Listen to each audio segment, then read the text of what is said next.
Voilà, donc nous allons maintenant passer la parole à Madame Sarah Gerbert, qui est chercheure de l'inventaire au Centre d'interprétation de l'architecture et du patrimoine de la mairie de Montauban. Elle a intégré le SIAP en 2008 et en 2021, elle a démarré un nouveau projet d'inventaire sur lequel elle travaille en ce moment, sur les édifices art déco de Montauban. Alors, elle est auteure de plusieurs ouvrages, et notamment un que je vous conseille sur la thématique qu'elle va développer aujourd'hui, donc Focus Montauban Street Art, qui a été publié très récemment. Donc, elle va nous parler plus particulièrement donc, des projets d'art urbain de la ville de Montauban. Merci. Donc, je suis chercheur de l'inventaire au sein du Centre d'interprétation de l'architecture et du patrimoine de la ville de Montauban, labellisé Ville d'art et d'histoire depuis 1998. Le SIAP de Montauban propose toute l'année des visites, des expositions, des conférences et animations pour les Montalbanais, les touristes et les scolaires.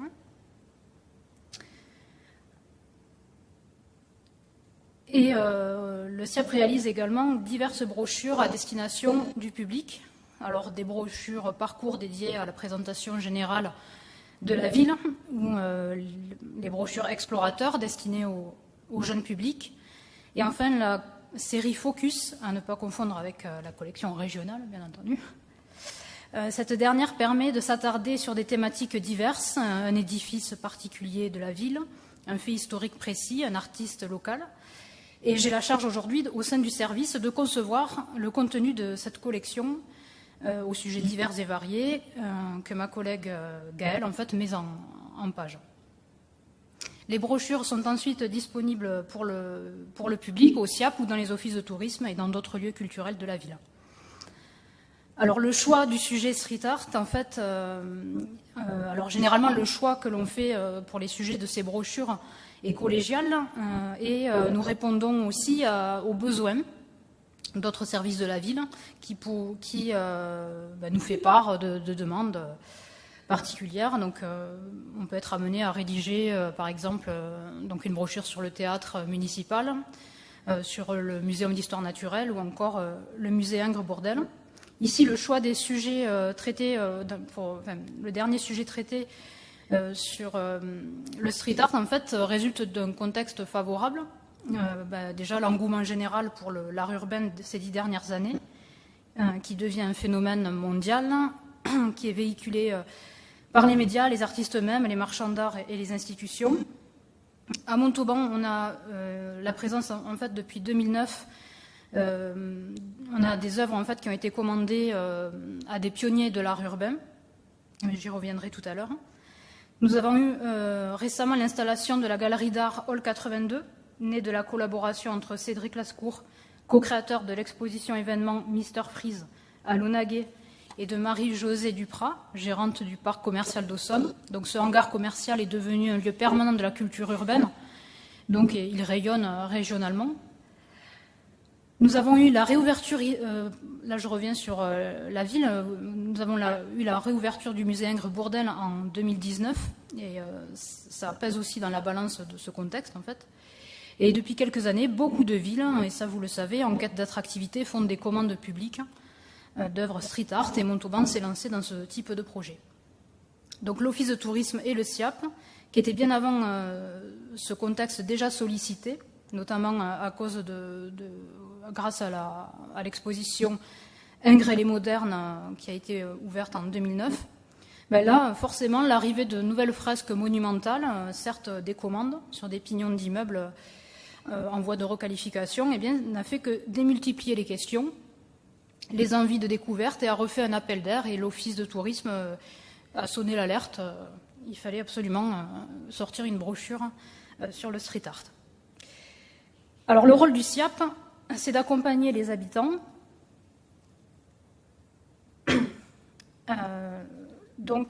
les amateurs de découverte, les scolaires et les touristes dans la découverte de Montauban.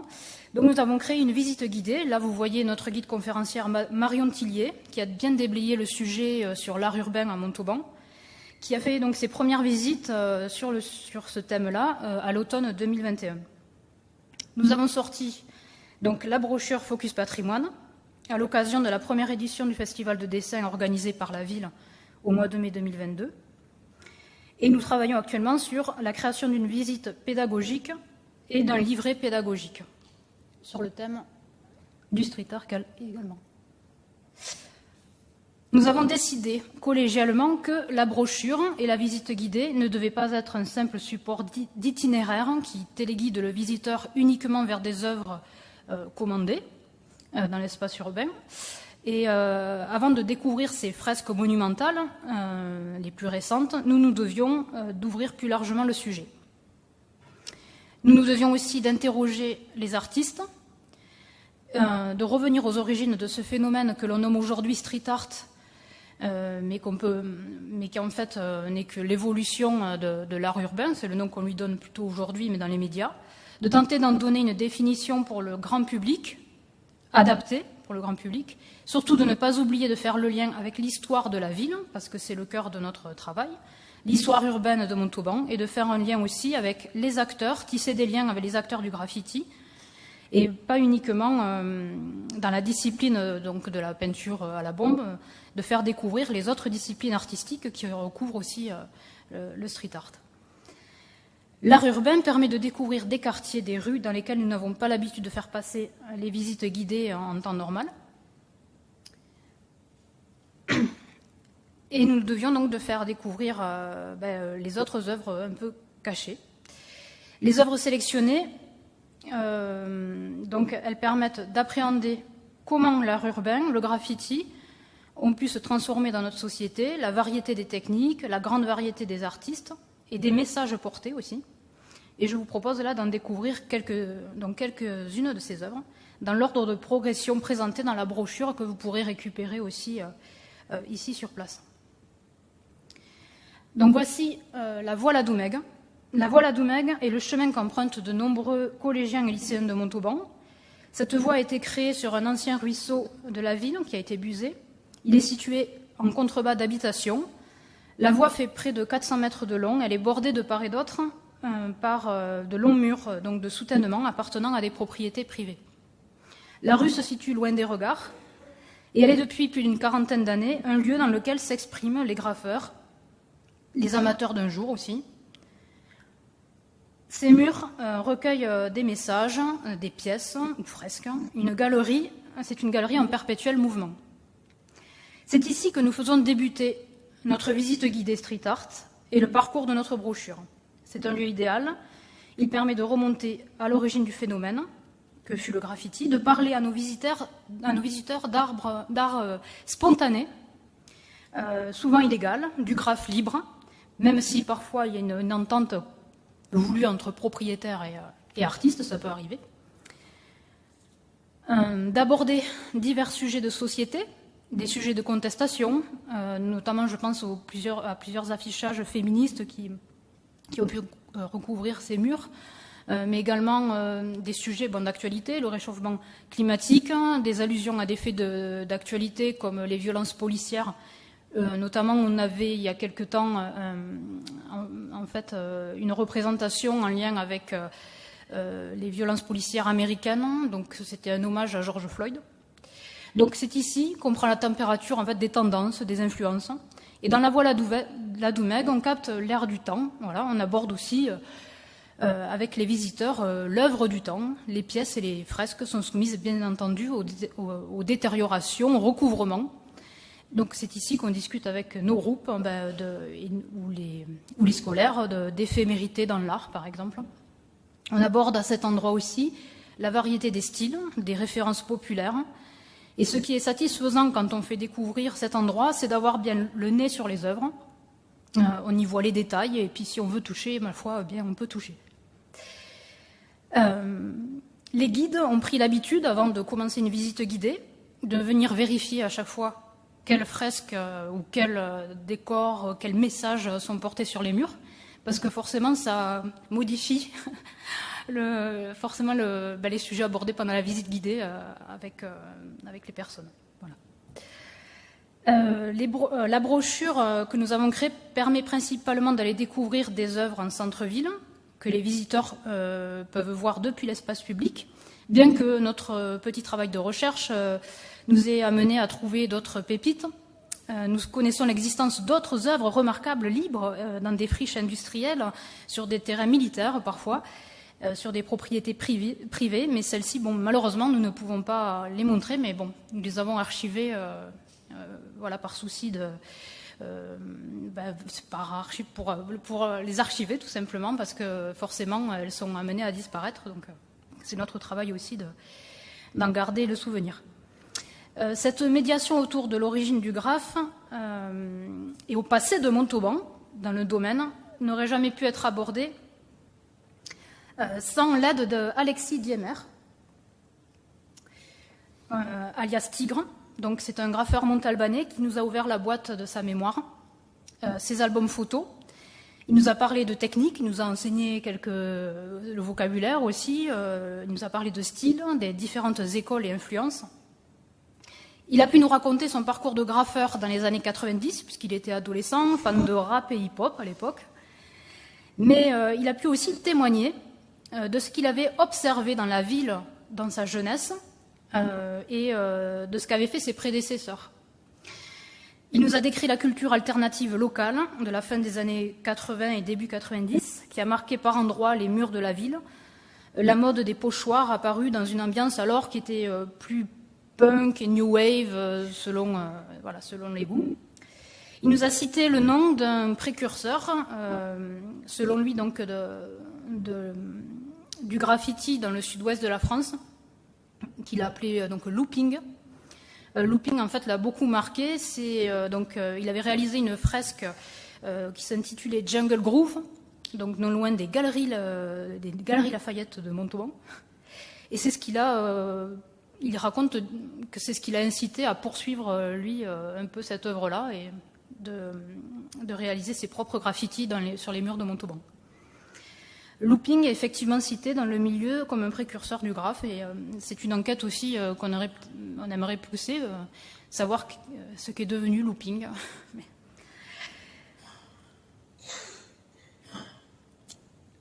Alors, parmi les événements qui ont marqué en fait Montauban dans le domaine en fait de l'art urbain, c'est l'événement de l'exposition Ingres et les modernes en 2009, bien avant cette grande récente déferlante street art. Le musée Ingres-Bourdelle avait convié des pionniers de l'art urbain dans le contexte d'une grande exposition nommée donc Ingres et les modernes.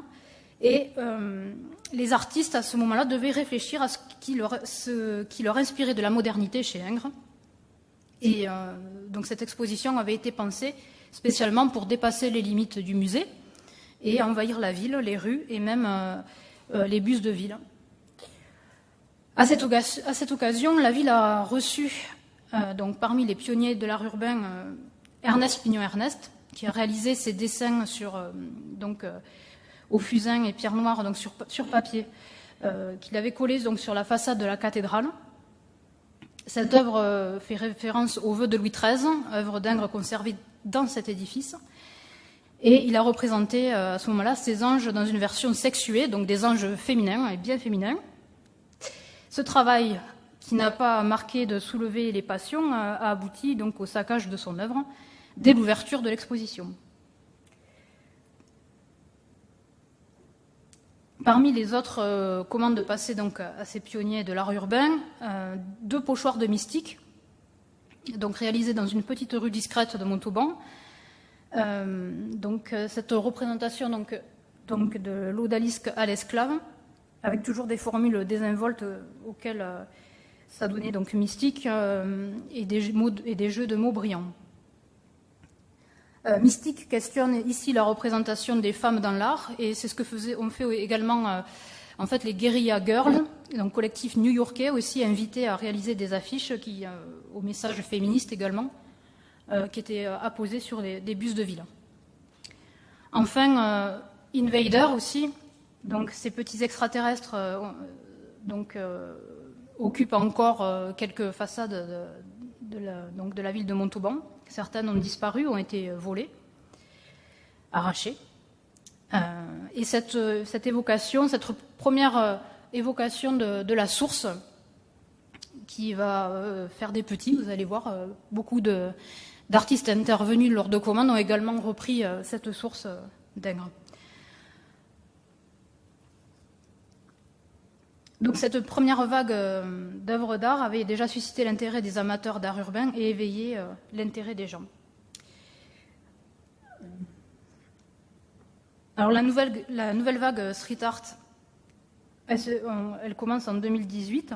Plusieurs peintures monumentales ont vu le jour dans des quartiers situés dans le périmètre en fait, de restauration immobilière. Ce sont des commandes donc, de la ville, des initiatives artistiques clairement commandées pour revaloriser des parties du centre-ville un peu en déshérence. Et la commande avait aussi pour but de mettre en valeur des figures locales, donc forcément des références à Ingres ou encore Olympe de Gouges ou Bourdelle. Les artistes sélectionnés dans ces projets ont accepté de répondre à nos questions, de se présenter, et cela a permis de se rendre compte de la diversité des parcours, de leurs influences, de leurs influences et de leur sensibilité aussi, et de leur propre perception du phénomène street art. Comment ils se situaient dans ce phénomène. Deux peintures de l'artiste Moog, Marika Gisbert, donc artiste paloise, ont été réalisées sur les pignons de 2 immeubles, donc dans un quartier en requalification. Donc c'est une nouvelle interprétation personnelle de la source que nous a offert donc Moog.